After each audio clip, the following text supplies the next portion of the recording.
doit mettre sur le pied et neutre. Dans un état de droit, il y a une justice indépendante. Seigneur, nous sommes fatigués des voleurs. Nous sommes fatigués de ceux qui s'enrichissent. Nous sommes fatigués de ceux qui ne voient que leurs intérêts.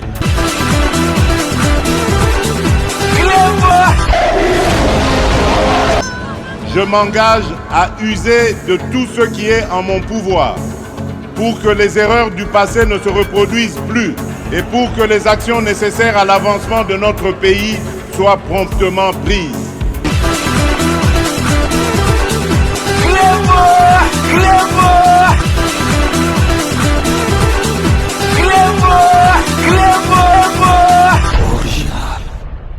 Salut et bienvenue sur Clébois Original. Merci de votre fidélité. 5 minutes avec César Ngadi. Tout le monde est d'accord et il en restera ainsi pendant très longtemps. 5 minutes, Nabiso Ezali, édition spéciale. Oyo Tokolak Sabino, Lelo, pour Bomonake, Makambu. Oyo Félix Antoine Tshisekedi Alobaka, ceux qui balobi yango et Kosalema.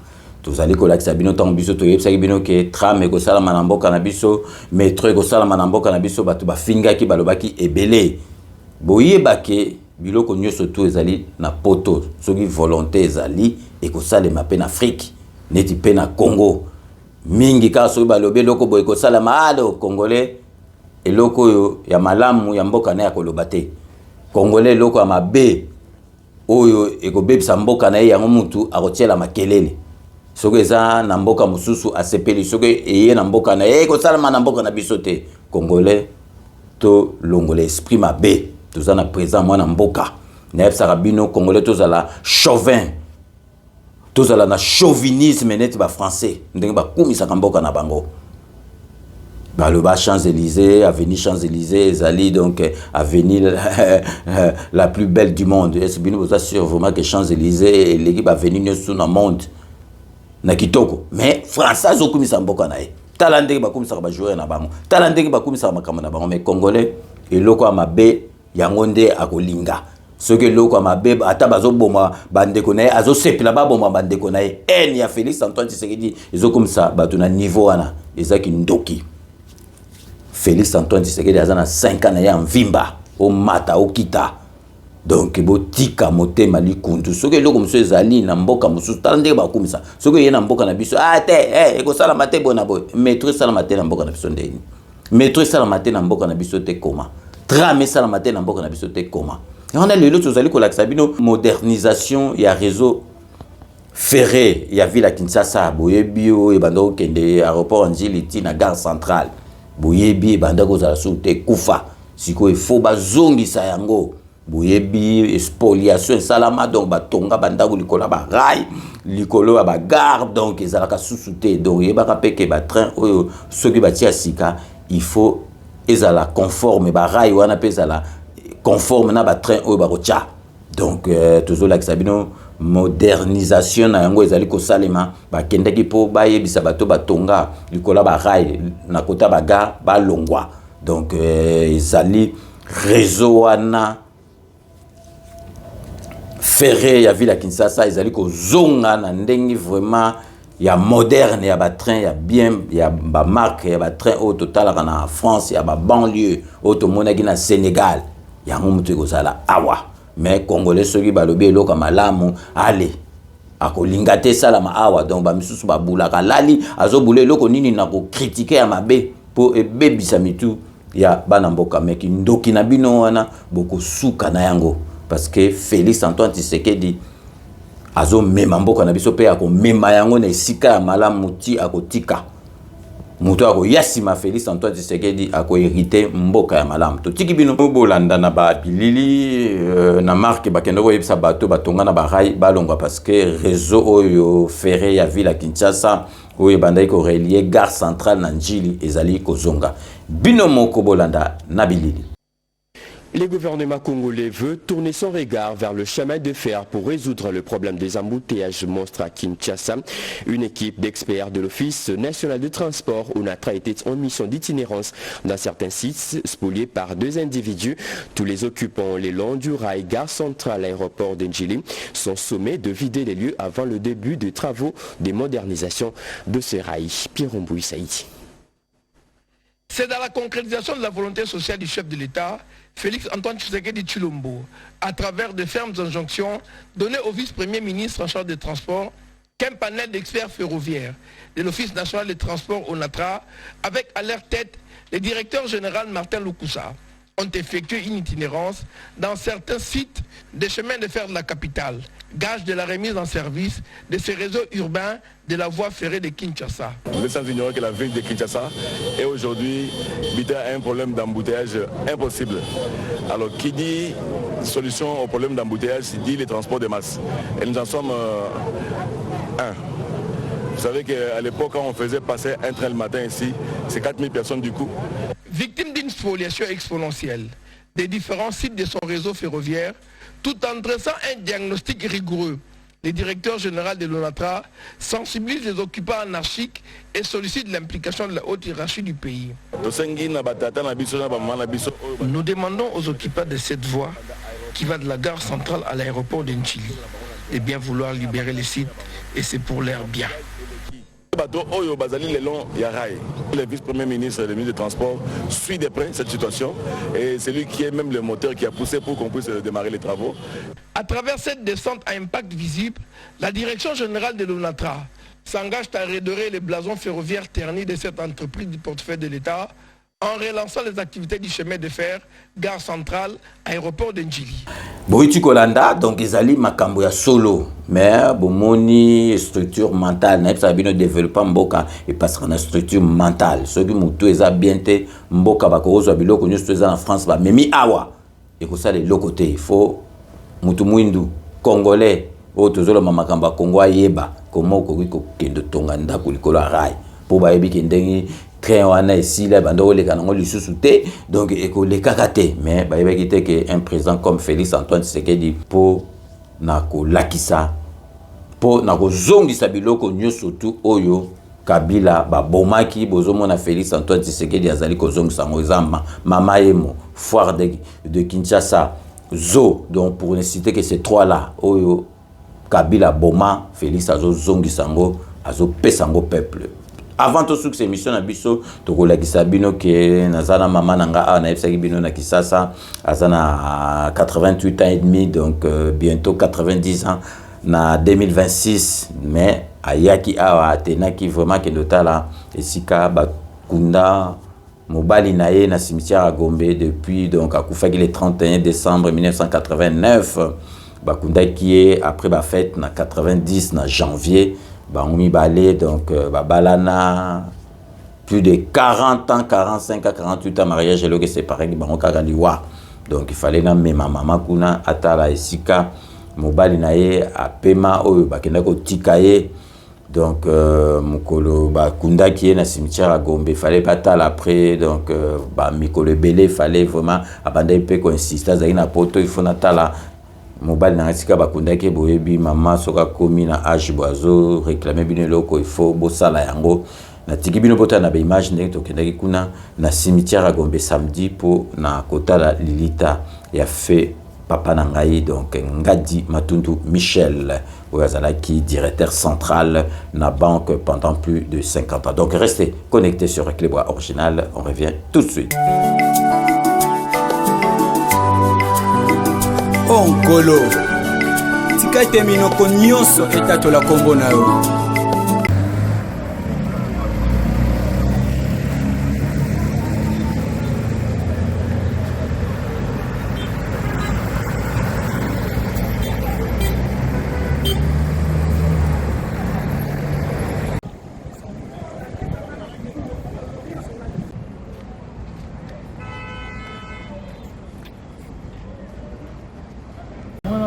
Papa, mimi mambo nyonso, yana futa munu, yana simbana na mama. Yana mvula hii. Mabolongo ya bikelamu nyonso ya mokili egumbamela yo po yo nde bongi nango basantu nyonso toyemba. Alléluia, amen. Alléluia, amen. Kembone yawe, kembone yawe. Alléluia, amen. Kembone yawe,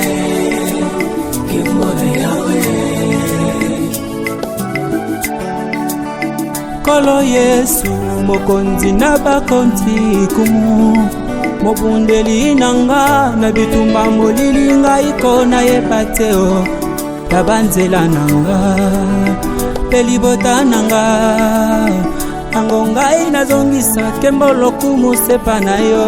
Haleluya amen kembona yawe kembona yawe. Haleluya amen kembona yawe kembona yawe. Makambo nyonso yosalaka etondinga motema etindinga na loba lokumu ezonga na yo. Makambo nyonso yosalaka etondinga motema Yesu etindinga na loba lokumu ezonga na yo.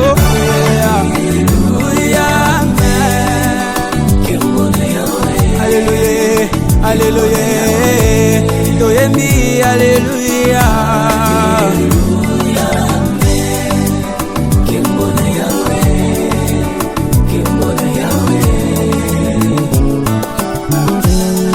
Salokotanga na se asabdai na tete na ngai apisanga kombo sika ango na yembeli Yesu we elika ya basantu we na yemela na ye lo yemona ya sika. Haleluya kembona yawe kembona yawe toyembi haleluya.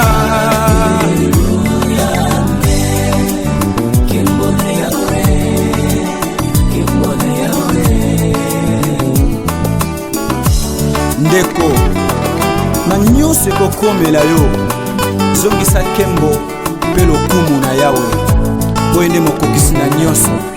Aloba koloba eza nango ebele ebite na banda na wapio aloba pe nini na masusalaka ponanga usalelanga ya kokamwa usalelanga ya minene alobe mati motema yango na yembeli yo. Haleluya amen kembona yawe kembona yawe naganga haleluya amen haleluya kembo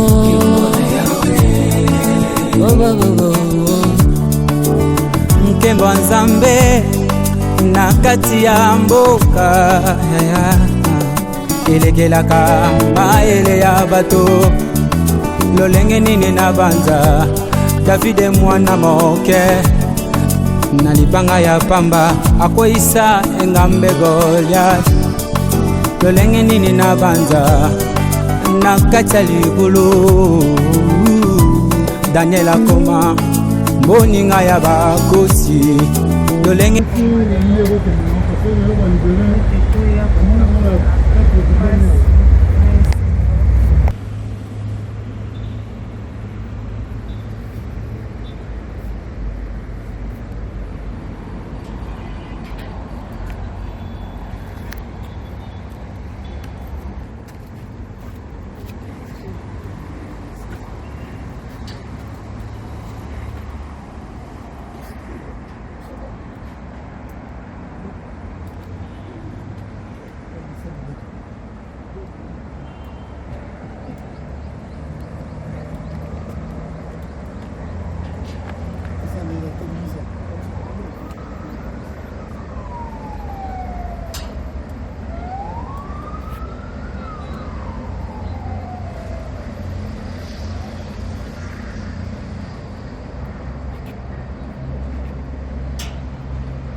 nini na banza mota masumu lokolanga lelo nakoma kote ya pe bato Yesu we elika ya basantu we na yemela na ye lo yemela ya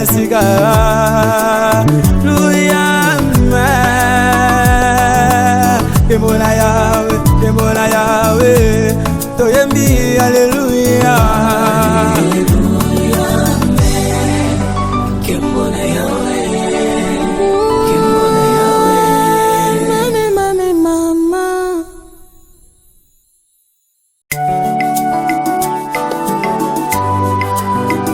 Onkolo, tika ete minoko nyonso etatola kombo na yo. Mabolongo ya bikelamu nyonso ya mokili ekumbamela yo mpo yo nde obongi nango. Basantu nyonso toyemba Alleluya, amen. Alleluya, amen. Kembona Yahweh, Kembona Yahweh. Oyo ezali oyo bazwaki na passeport na ye foto na ye kuti naza na mokona fona pesa sikoyo mikolo ya tokochange yango mama tokomatisa yango na likolo bakomatisa yango likolo tosali modele ya sika lokola baninga na ye ale batie ndako totie ndako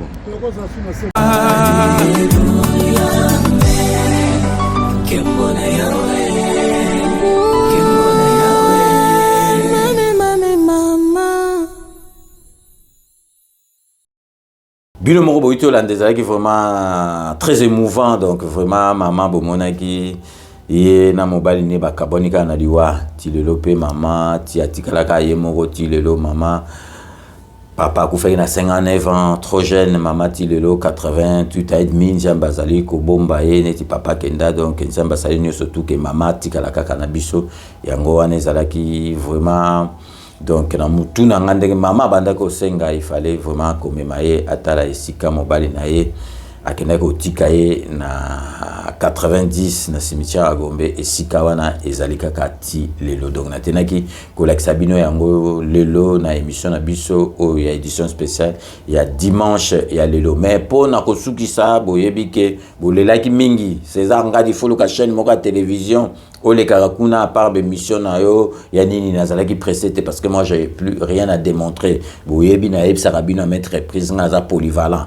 Donc bémission à télévision parce que bato belé bazoranet bato basala internet bazoba te bon il faut reconnaître bamsou basala clown bamsou pe bon n'importe quoi talaka à travers ba titre ya bémission à YouTube presque nyo sauter za kara na ba faute d'orthographe mais misous basala na ba YouTube bato baza capable oyo kosala na télévision baza capable faire kosala na télévision parce que donc YouTube ezali télévision mais sur internet ya ngwana bozala déjà ya kosepela boko retrouver à partir du 1er novembre na Entrepreneur TV donc kuna na des émissions donc vérité pour les centricage les kamkolonio surtout donc il y a ba débat politique il y a ba débat surtout et vous allez en direct téléphone ouvert beaucoup intervenir des quatre bandosa na YouTube et puis nazali na les immortels na tiki bino botala ba bande annonce donc restez connectés sur Reclebois Original on revient tout de suite. Entrepreneur Télévision. Retrouvez-nous sur TNT, BlueSat Canal 21 et à travers le monde en téléchargeant l'application Blue OTT sur les canaux 420, mais aussi via nos différentes plateformes YouTube, Facebook, TikTok, Instagram en illimité. Pour plus d'informations, consultez notre site entrepreneur-tv.com.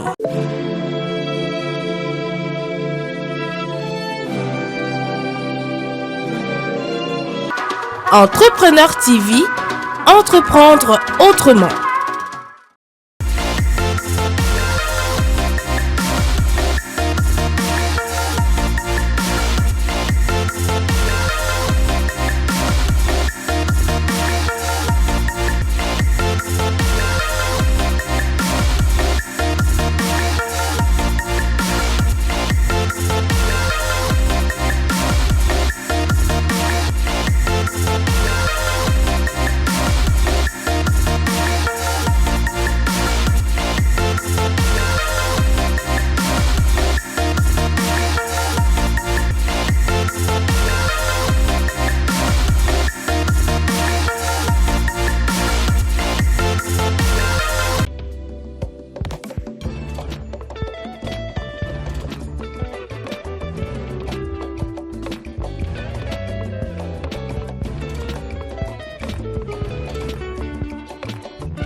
bino moko boito landa donc bozala déjà ko sepela biso toza ba marque ba Drucker na France donc ratakate toza donc talaga na vandi donc oza donc makambo ko sakanate bozala déjà ko sepela na sengi na bato nyoso tout ba abonné nango baza donc presque 70 000 abonnés boya bino nyoso tout kuna na entrepreneur TV pour bolanda ngai pour bo intervenaka et ça là vraiment et sengoming et puis il y a pas de raison que bolanda ngai te donc to komi na suka ya émission na biso ya lelo ya dimanche ya édition spéciale on a la kisibino que modernisation ya réseau ferré ya ville à Kinshasa ezali ko salema donc ba kende ko longola batoyo ba spoliaki ba sala spoliation oyo ba tonga likolo ba rail oyo ba tonga na bagarre donc il fallait que ça ba que donc tangu il faut bolongwa parce que vraiment trajet au gare centrale ti aéroport Anzili ezali ko zonga avec ba train moko moderne donc binomoko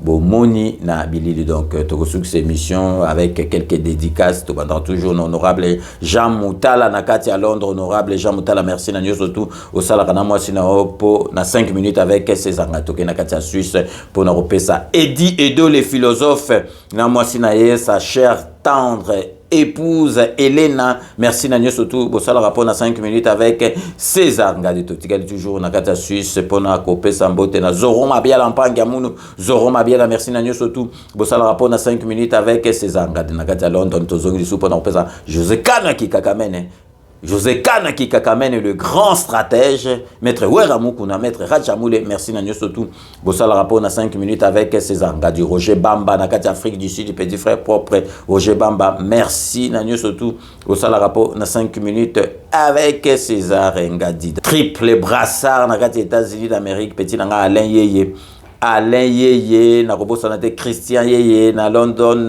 l'artiste merci na nyo surtout bo sala rapport na 5 minutes avec César Ngadito okay na kati à Paris Dieu de Kumbi Masanga Dieu de Kumbi et JD Fer merci na nyo surtout bo sala rapport na 5 minutes avec César Ngadito Fifi Filofare et l'homme à la Mercedes très propre Pipi Filofare na Paris merci na nyo surtout bo sala rapport na 5 minutes avec César Ngadito propre Sandra Njoka, merci na nyo surtout.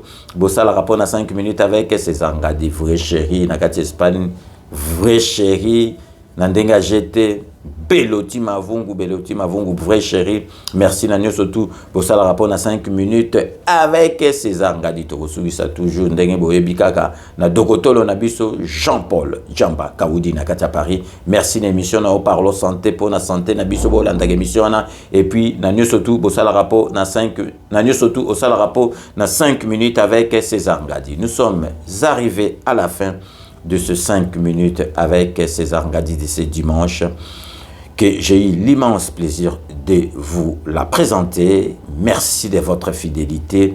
Merci de l'avoir suivi. Nous allons nous retrouver avec grand plaisir dans 24 heures pour un nouveau numéro. D'ici là, portez-vous bien et à très bientôt. N'oubliez pas, tout le monde est d'accord et il en restera ainsi pendant très très longtemps. Bobo Sanate, Kanambe, Arozoa, Masolo, Nampunchu, Penadikos.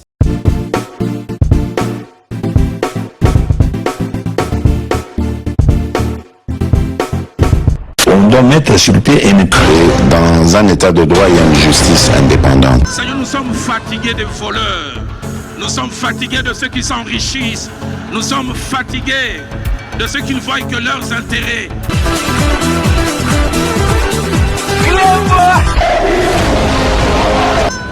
Je m'engage à user de tout ce qui est en mon pouvoir pour que les erreurs du passé ne se reproduisent plus et pour que les actions nécessaires à l'avancement de notre pays soient promptement prises.